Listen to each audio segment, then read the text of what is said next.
Storm Isaac is set to push prices higher yet again. The storm forcing several major refineries along the Gulf Coast to halt production, which could be stopped for days. For more, I'm joined by Dan Kish, the Senior Vice President at the Institute for Energy Policy Research. Dan, welcome back to the show. It's always great to see you. So here we are, big storm in the Gulf where there are 25% of the nation's refineries. What's the likely impact? Well, we'll have to see, Jerry, what the impact of the storm is itself, but clearly you've already got over 1 million barrels of daily capacity taken offline, and when you combine that with some other circumstances of refinery fire in California that isn't back up yet, and a big, huge refinery that went down in Venezuela last Friday, what it means is there's going to be less gasoline chasing consumers. Well, once they power those refineries down, does it take a lot of time to get them back up? It sure does. They're very technologically advanced and large facilities, lots of heat and pressure. It'll take between 4 and 8 days, depending on the refinery itself, to get it back up to full speed. They don't want to rush it because obviously that causes problems.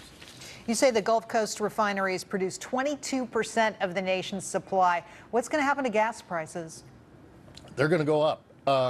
Actually, it's against a backdrop of, it was AAA just reported that today we experienced the highest gasoline prices for this date in history.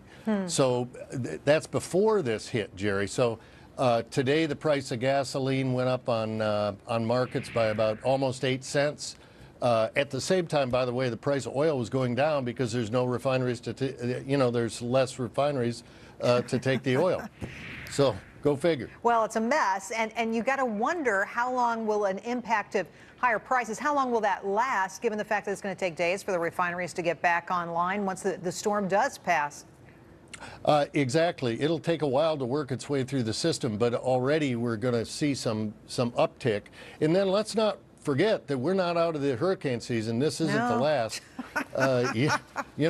When we had Katrina back in '05, it was followed by Rita, which wiped out a lot of refining capacity. So we've still got a good month and a half to go. There's also talk again of opening up the SPR, more supply on the market. Is that going to happen? Do you have, is that something that's a reality? Well, it'll be done. It has been done in the past when refineries couldn't get enough oil because of disruptions in service, and a refinery was ready to go but couldn't get the oil. We did it last in Katrina, right? Well, it was done around the Katrina time. I don't recall if it was Katrina exactly, but it was released. That differs from the sort of political releases that have been discussed, to get the price of gasoline down before elections. So in the event of something like this, this is what the SPR is for, with the idea that it gets paid back when the oil is available. Unfortunately, the political releases never get paid back. All right, Dan Kish, thanks for coming on tonight. Great to see you. Thank you, Jerry.